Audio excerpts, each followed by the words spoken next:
He dedicated his life to the cloth and was one of thousands who gave it for his country during the war in Vietnam.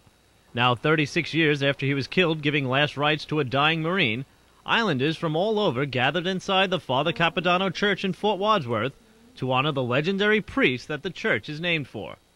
The hour-long Mass, which consisted of prayers and music, was packed with politicians and local officials, all who came out to remember the 38-year-old priest who was the oldest islander to be killed in the Vietnam conflict.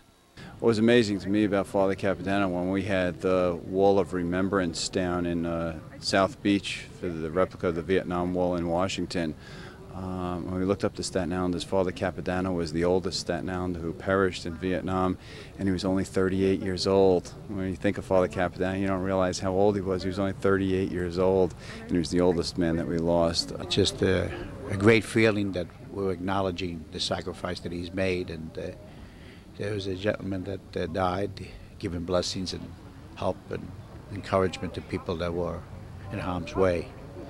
And I'm really proud of the fact that we just don't forget the sacrifice that these people have made over the years.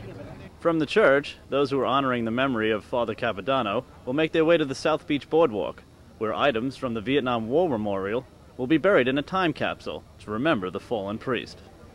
The time capsule was the last tribute of the day to Father Capodanno, as all who attended watched as it was buried off of the street named after a selfless man whose courageous efforts will never be forgotten.